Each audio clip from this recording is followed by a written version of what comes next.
तो साथ में कहा था आप लोगों को बाकी टीका पढ़ लेना। तो मैं ऐसा मान के चलता हूं कि आपने पढ़ ली होगी, पूछने से कोई लाभ नहीं है।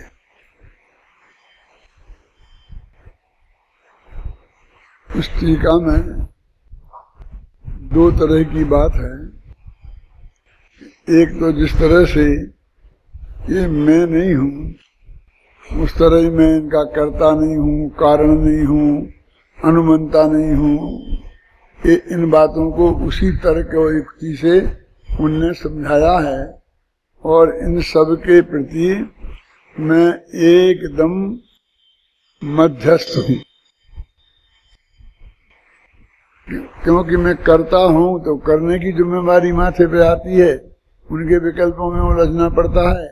कारण हो तो उसके माथे की जिम्मेवारी, जो भी जिम्मेवारी हम स्वीकार करेंगे तो उसका विकल्प तो खड़ा होगा ना।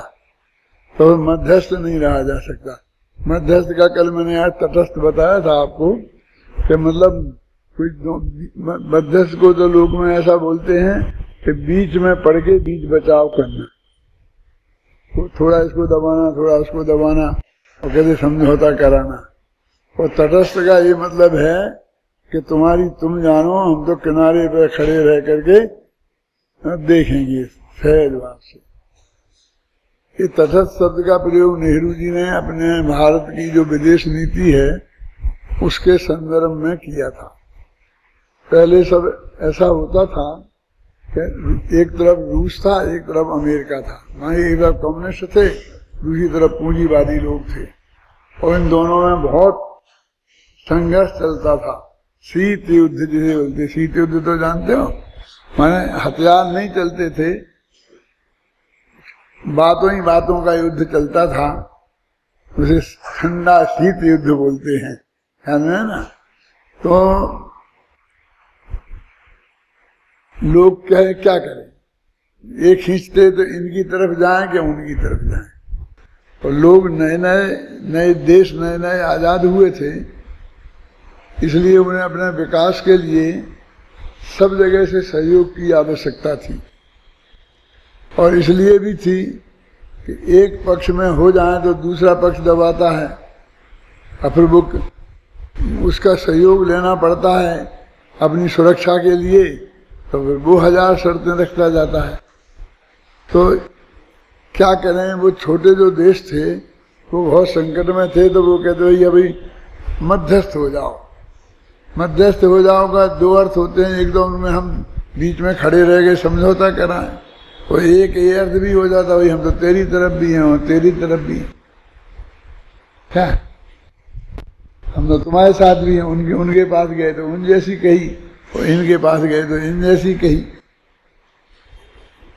ऐसा ज्यादातर लोग ऐसे ही होते हैं ना। क्या करें, अभी दो ऐसा कहते हैं, दो सांड लड़ते हैं तो बेचारे छोटे छोटे पशु पक्षी वैसे ही कुचल जाते हैं उनके बीच में। नेहरू जी ने उसमें इतना संशोधन किया कि हम मध्यस्थ नहीं रहेंगे, ना तो हम दोनों में की तरफ मुंह मिलाएंगे और ना दोनों में हम कोई विशेष वो करेंगे कि बीच में पड़ के वो कराएं। पंचायत भी नहीं करेंगे, पंचायत करने की हमारे पास ताकत नहीं है। पंचायत तो वो कर सकता है ना कि हमने पंचायत करी हो तो हमारी बात नहीं मानोगे, तो फिर हमको उस पंचायत को फैसले को लागू कराना हमारी ड्यूटी होती है। जैसे अदालत जो फैसला देती है ना और वो कोई नहीं माने पक्ष विपक्ष, तो अदालत उस फैसले को लागू कराने के लिए भी जिम्मेवार है ना। गवर्नमेंट को आर्डर देती है इनको जबरदस्ती ऐसा कराओ, है ना। जैसे कि जमीन का फैसला हो गया कि इसको दी गई फैसले में और दूसरा वाला नहीं करता है, खाली करता है, नहीं देता है, जबरदस्त है, तो फिर गवर्नमेंट उसे दिलाए, ऐसा होता है ना। तो मध्यस्थ की तो वो ड्यूटी थी, तो उनने तो वो नीति अपनाई थी नेहरू जी ने कि हम तो तटस्थ, ना तुम्हारा साथ देंगे ना तुम्हारा साथ देंगे। इसके लिए मैंने कल एक छोटा सा उदाहरण दिया था और ये बात समझाई थी। कौन बताएगा?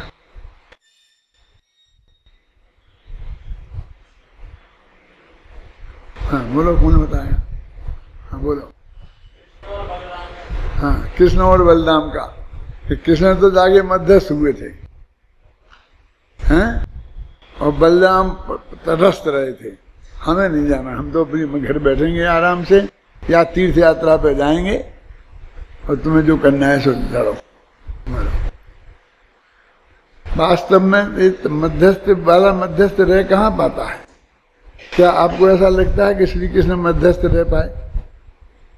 उन्हें कितना ही, अब ढोंग तो नहीं कहना चाहता हूं मैं कि उन्होंने ढोंग किया हो कि एक को सेना दे दी पूरी, एक की तरफ खुद खड़े हो गए हैं, जैसे हमने दोनों का साथ दिया है? इसी का ये रूप है ना। लेकिन इसमें सफल कहाँ हुए? खैर जो कुछ भी हो, तो यहाँ पर जो मध्यस्थ शब्द का प्रयोग है वो तटस्थ शब्द के अर्थ में ही है। वो तटस्थ शब्द जब प्रसिद्ध नहीं हुआ था, इसलिए हमारे विद्वानों ने जो अनुवाद उसे मध्यस्थ ही किया। उस संस्कृत में भी मध्यस्थ हो हम, मैं मध्यस्थ हूँ, लेकिन मैं आपको बताना चाहता हूँ तटस्थ के अर्थ में है। हमारे जो साधु संत हैं, जो शुद्धोपयोगी हैं, जो मुक्ति के मार्ग में चलते हैं, वे दुनिया के तटस्थ होते हैं, मध्यस्थ नहीं होते। मैंने उनके बीच में जबरदस्ती टांग नहीं लड़ाते। हर गांव में मंदिरों के झगड़े हैं, धर्मशालाओं के झगड़े हैं, समाज के झगड़े हैं, घर घर में सास बहू के झगड़े हैं, बाप बेटे के झगड़े हैं, भाई भाई के झगड़े हैं। फिर मैं एक महापुरुष का नाम लेना चाहता हूँ। बरनी जी थे, जिस गांव में जाते थे पंचायतें पंचायतें पंचायतें ही होती रहती। पढ़ो उनका इतिहास। ललितपुर में गए तो वहाँ दो पार्टी लड़ रही हैं, तो उनका समझौता कराया। फिर वहाँ से गए तो वहाँ कराया। माने जहाँ जिस गांव में जाने थे बस वो समझौता, जितने झगड़े होते थे उनके निपटाने में ही लगे रहते थे। और वो कहते थे इतना लड़ती है समाज, और झगड़े नहीं निपटे तो काम नहीं होता। वे स्कूल खोलना चाहते थे शिक्षा के लिए, लेकिन जब समाज इकट्ठी हो गए तो वे खुले, तो वे चले, तो वो कराते थे। तो वास्तव में साधु संतों का काम ये थोड़ी है, फिर तो घर से ज्यादा काम लेके बैठ गए। वो तो बिल्कुल हमें कुछ नहीं है, हैं? तो मैंने कहा दो तरह की बातें हैं। एक तो मध्यस्थ हूं, तो काय काय से मध्यस्थ हूं? तो जो है ना, देह मन वाणी कारण कर्ता कार्यता अनुमंता, इतनी चीजों से समझ गए ना। इन 6 चीजों में तो एक जो अपन ने बताई थी उस प्रकार से वो बताकर के ना मैं इनका कारण हूँ, ना मैं इनका अनुमंता हूँ, ना मैं इनका ये हूँ, मैं तो मध्यस्थ हूँ। और मध्यस्थ होने के बाद उन्होंने कहा कि एक पार्टी तो ये आत्मा, और दूसरी पार्टी कौन सी? देह गे। बोले था ना अपन, एक नाम दिए थे देह गे। तो 2 पार्टियां हैं, तो दोनों पार्टियों का स्वरूपास्तित्व बिल्कुल सेपरेट अलग अलग है।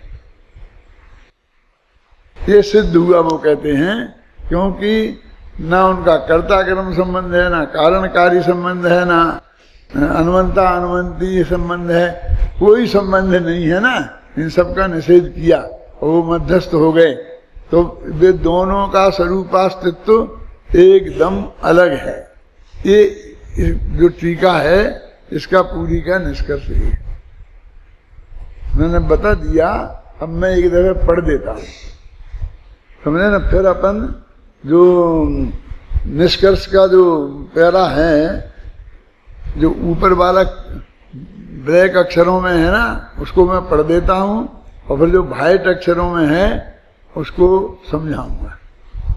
क्या समझ गए?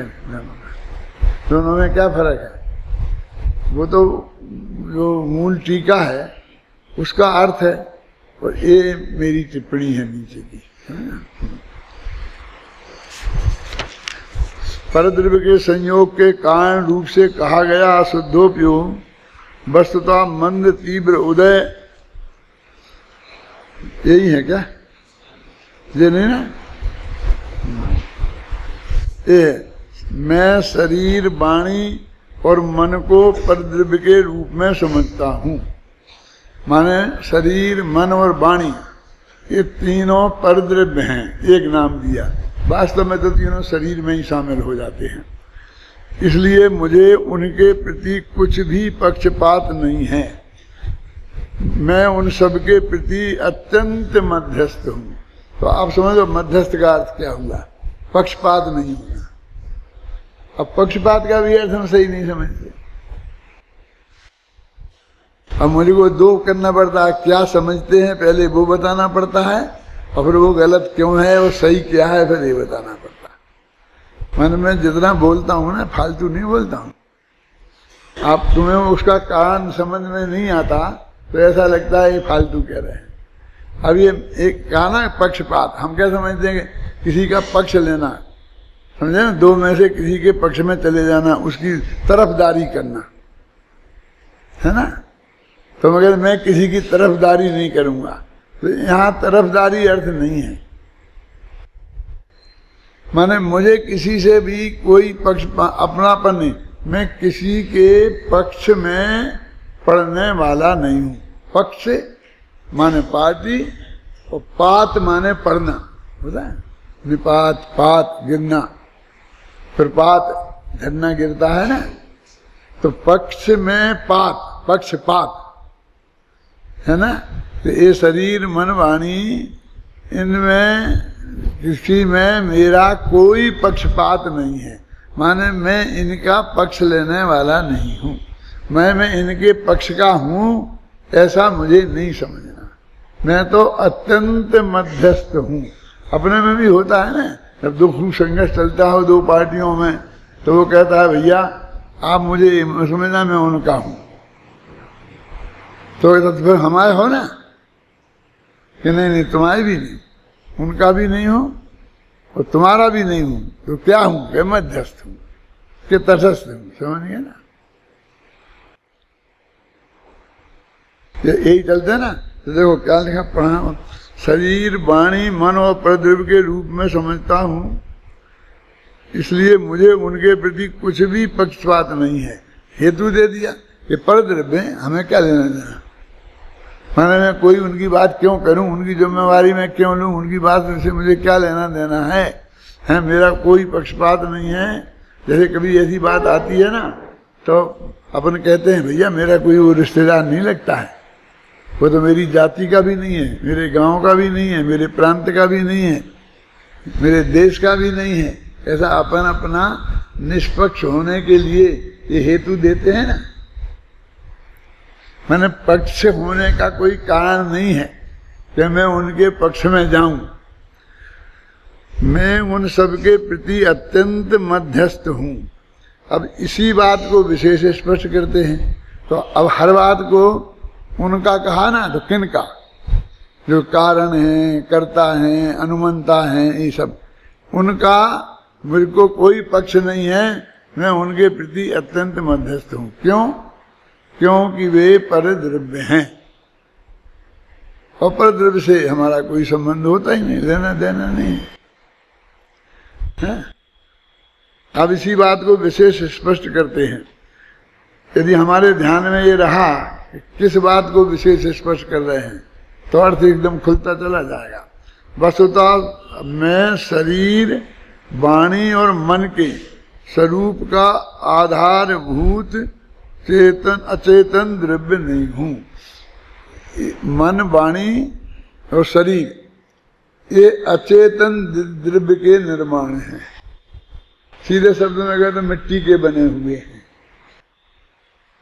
अचेतन माने पुद्गल द्रव्य, कोई आकाश तो है नहीं, काल के तो है नहीं, धर्माधर्म के तो है नहीं, पुद्गल के ही अर्थ में है कि ये पुद्गल द्रव्य के बने हुए हैं और ये मेरे बिना ही वे अपने स्वरूप को धारण करते हैं।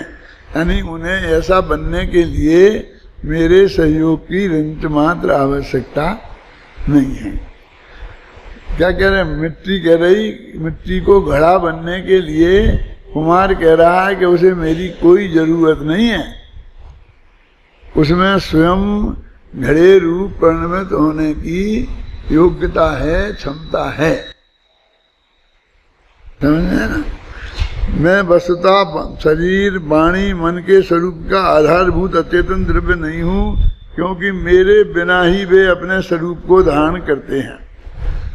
इसलिए मैं इन शरीर आदि का पक्षपात छोड़कर अत्यंत मध्यस्थ होता, क्योंकि मेरा कोई मतलब ही नहीं, मेरे भरोसे ही नहीं है वो, मुझे उसमें कुछ करना ही नहीं है।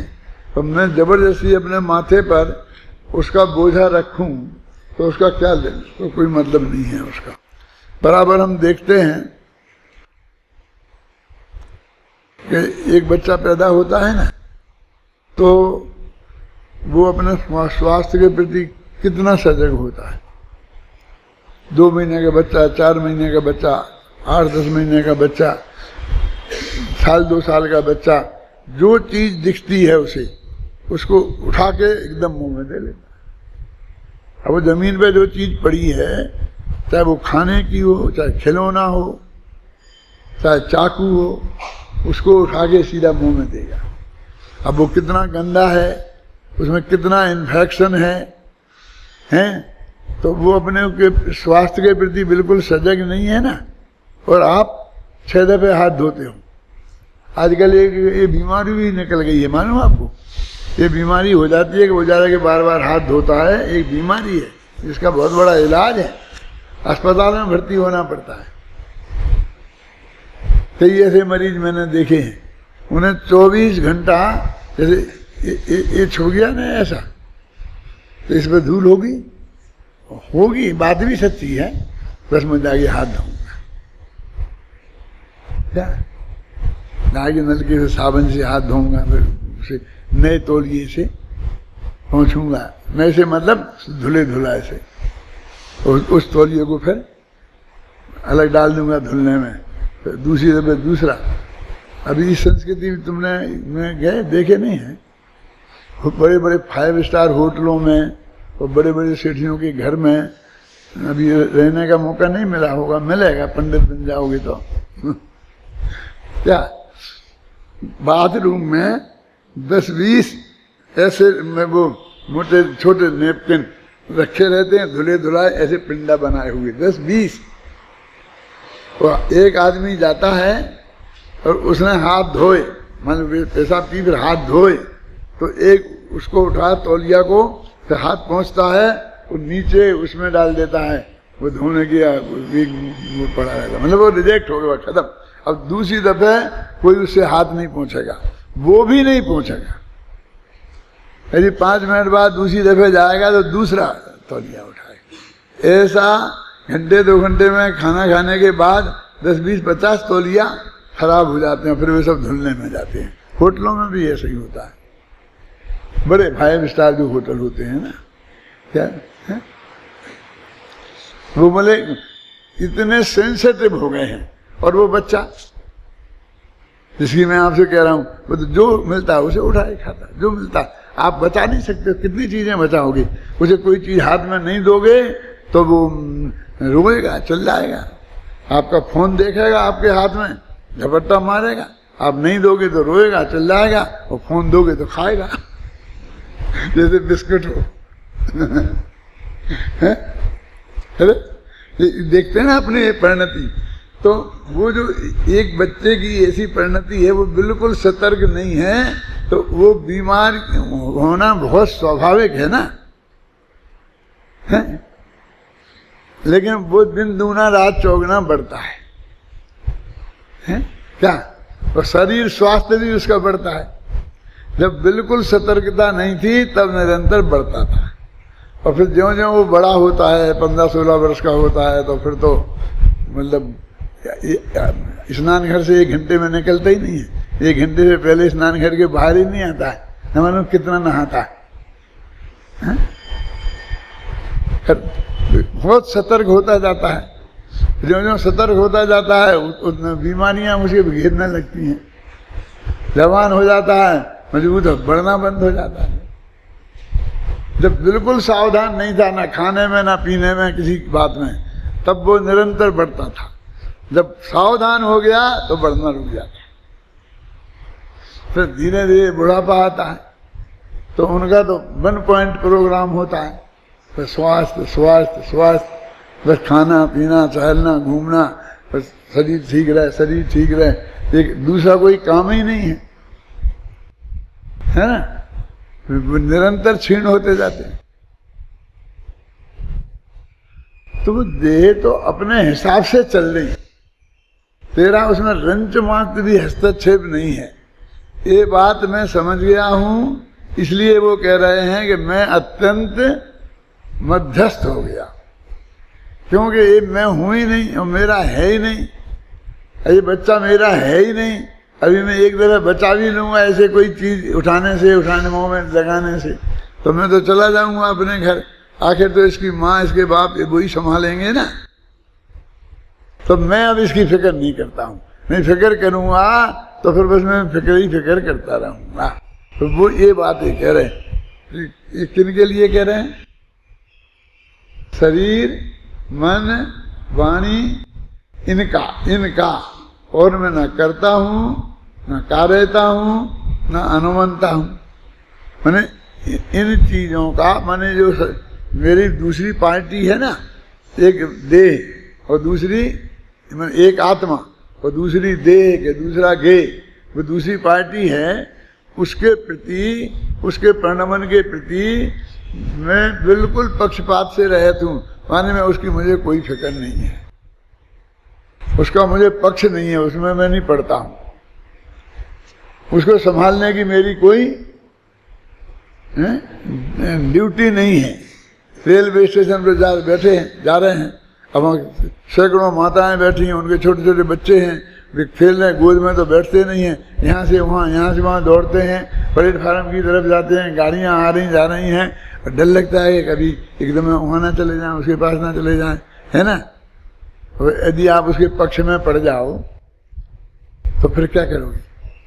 फिर स्टेशन पे वही दौड़ते रहे ना, फिर माताएं तो निश्चिंत बैठी हैं, वो जानती हैं जो पल जाएगा, नहीं पलेगा तो दूसरा पैदा हो जाएगा, क्या करें? क्या करें बेचारी, करे क्या? एक हद तो है ना रोकने की, तो आप करो फिर, जब माँ नहीं कर सकती तो आप क्या कर सकते हो? तो वो कहते हैं परद्र में अपना परिणमन कर रहे हैं, निरंतर चल रहे हैं, मैं इनके पक्ष में नहीं पड़ता, इनका मेरा क्रंच मात्र भी पक्षपात नहीं हूं, मैं इनसे अत्यंत मध्यस्थ हूं। तो ये जो चीजें बताई हैं वो उनमें एक ही स्टाइल से उनके प्रति मैं अत्यंत मध्यस्थ हूं ये बताया। फिर उन्होंने निष्कर्ष क्या निकाला कि क्यों कि उनका स्वरूपास्तित्व अलग है और मेरा स्वरूपास्तित्व अलग।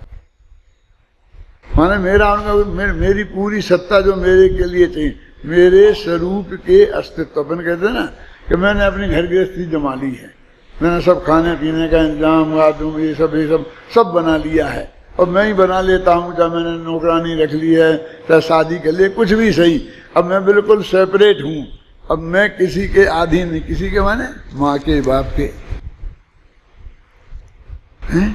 माँ बाप के अधीन। अरे माँ बाप भी नहीं चाहते हैं कि तुम उन्हीं के अधीन बने रहो सारी जिंदगी, वो भी चाहते हैं कि तुम स्वतंत्र हो, तुम अपना पूरा अस्तित्व तुम्हारा स्वयं का हो। तो वो कहते हैं दो है ना, एक अपन और एक देह, तो दोनों का अस्तित्व बिल्कुल सेपरेट है, इसलिए मैं इसके पक्षपात से रहित हूँ और इसके प्रति अत्यंत मध्यस्थ हूँ। अत्यंत मध्यस्थ हूँ कि जो होना है होने दो, तो मैं तो जान लूंगा। क्या बुखार आया तो ठीक है, फिर कैंसर हो गया तो ठीक है, जान ली कैंसर। माने ये मैं हूं ही नहीं ना, और इसमें फिर मेरा चलता हो तो मैं थोड़ी सेवा भी करूं, चलता भी नहीं, बिल्कुल नक्की हो गया, ना मैं क्या करता हूं ना कार्यता हूं ना कुछ भी नहीं हूं। इसलिए इन दोनों की क्या है, एकदम सेपरेट यूनिटी है। सेपरेट यूनिटी है माने वो क्या, स्वरूपास्तित्व भिन्न भिन्न है ना। तो यहाँ आचार्य कहाँ है, मैं इसी प्रकार शरीर वाणी मन का कारण रूप अचेतन द्रव्य नहीं हूँ, क्योंकि मेरे कारण हुए बिना ही वो कारणवान है। इसलिए मैं उसके कारण बनने का पक्षपात छोड़कर अत्यंत मध्यस्थ होता हूँ। मैं स्वतंत्र रूप से शरीर वाणी मन का कर्ता अचेतन द्रव्य नहीं हूँ, क्योंकि मेरे कर्ता हुए बिना ही वे किए जाते हैं। इसलिए उनके कर्तृत्व का पक्षपात छोड़कर मैं अत्यंत मध्यस्थ हूँ। बिल्कुल वही की वही शब्दावली है, ये इनकी विशेषता है। बिल्कुल कोमा फुल स्टॉप भी अंतर नहीं आता है, और ये क्वालिटी है, डिसक्वालिटी नहीं है। हम तो कहते हैं अरे ऐसा रिपीट होगा तो रिपीटिशन नहीं लगेगा, तो हर एक में नाम बदल ही दो। 3 दफे मैंने कहा पानी बोला है तो चौथी दफे मुझे वाटर बोलना चाहिए है? फिर मुझे जल बोलना चाहिए। ऐसा हमको लगता है कि वही शब्द का रिपीटिशन, ऐसा नहीं है। कई जगह अपन प्रशिक्षण शिविर में पढ़ाते हैं कि परिभाषाओं में बिल्कुल कभी शब्दों का चेंज नहीं करना चाहिए। तो 6 द्रव्यों के समूह को विश्व कहते हैं, फिर एक दफे समूह, दूसरी दफे 6 द्रव्यों के समुदाय को विश्व कहते हैं, फिर तीसरी दफे और लगा देना।